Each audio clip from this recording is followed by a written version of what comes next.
What's going on, guys? So today we're going to be talking about, as you may have guessed from the title of the video, what's in my gym bag.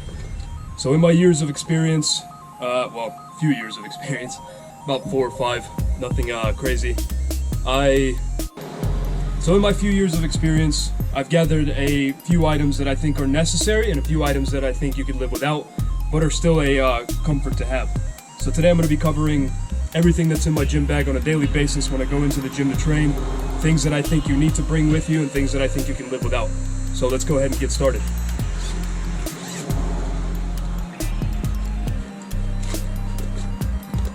So the first thing that's in my gym bag is my little bag of grippy things and wrist support.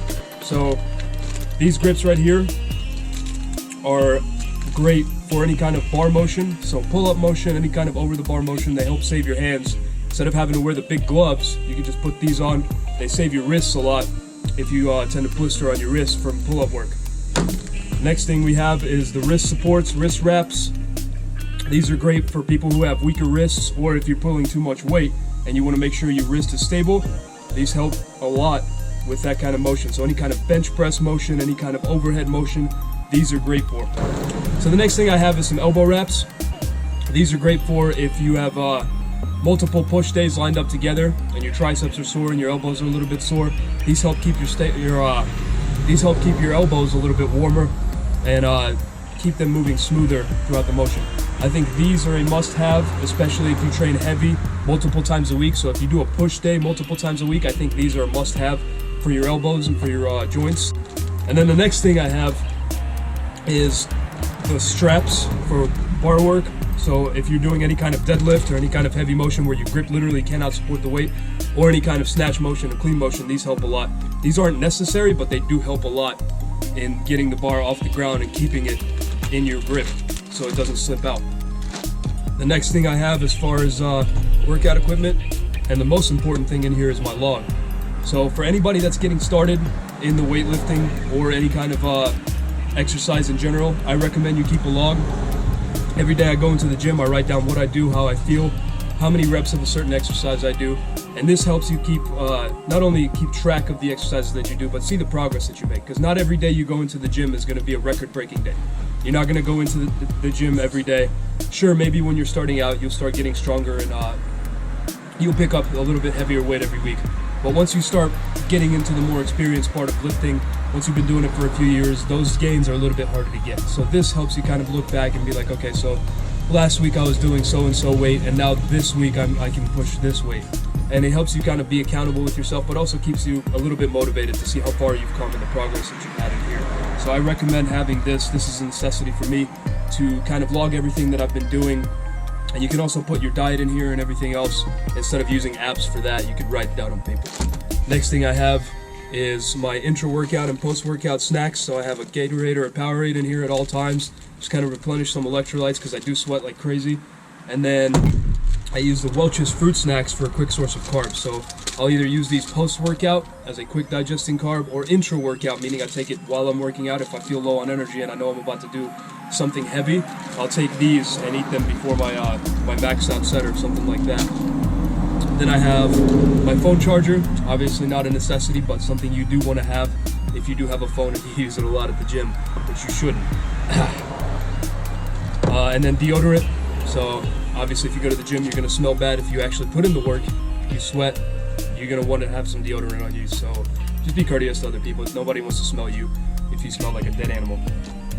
The next thing I have is some spare socks, just in case my socks get too wet or rip or anything like that, because I do squat barefoot sometimes. If your socks rip, it's a good idea to have a spare set of socks. In here also I have a spare shirt, because whenever I go into the gym, like I said, I sweat like crazy, so I always have a spare shirt in here just so I can put on, so I can drive back home and not be sweaty and disgusting. The next thing I have in here, probably one of my favorite things, is my weightlifting belt. This is a Stoic 10mm thick belt, and I've had this for about 1.5 years now, and I love this thing to death.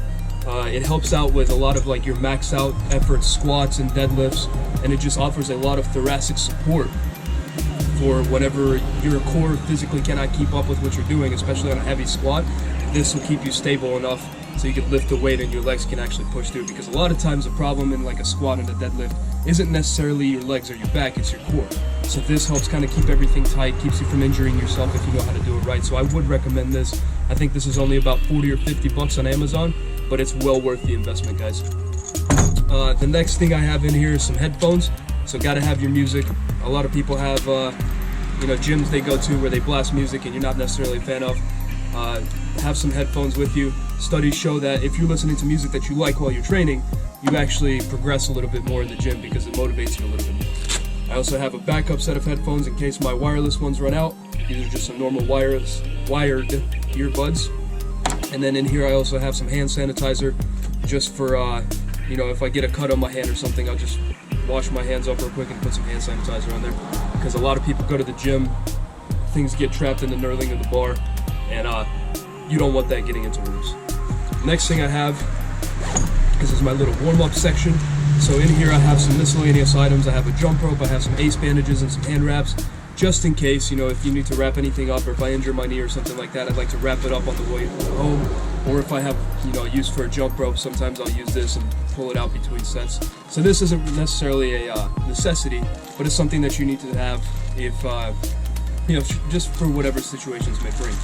Next thing I have in here is a lacrosse ball. This is great for rolling out tough spots on your legs and on your back and shoulders. So what I do is typically you foam roll, and then after that I will go into a lacrosse ball to hit the hot spots. So this is a little bit more spot oriented, so you can actually hit your shoulders and the smaller muscle groups with this and apply some pressure and roll around on it, and it'll get your muscles nice and loose and sore, or not sore obviously, but nice and loose and ready to work.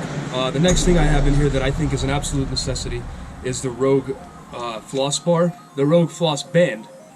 And this thing is a godsend. So essentially what it is kind of like a bandage, but made out of elastic material. And so what you do is you'll wrap it around like your wrist or your forearm area or your calves or your legs. And what it does is compress the muscle.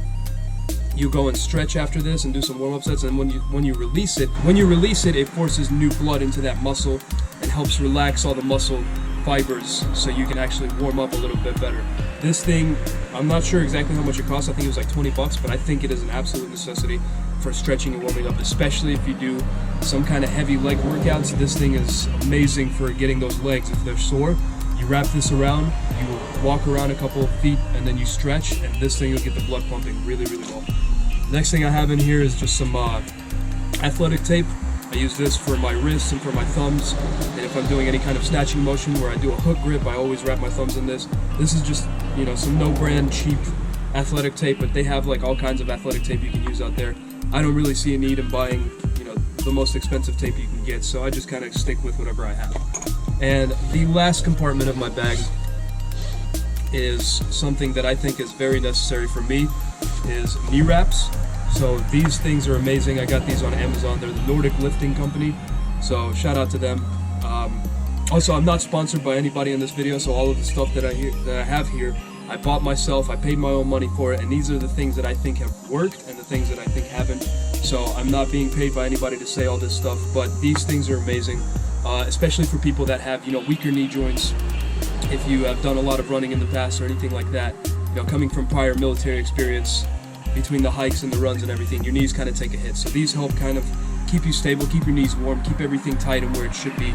And I think these were only about 40 or 50 bucks, but they are definitely well worth the money, guys. So I would recommend this for anybody that's doing any kind of leg lifting motions and squats, leg presses, deadlifts, anything like that. You can use these for. And then the last thing I have is my squat shoes. Now these are not a necessity.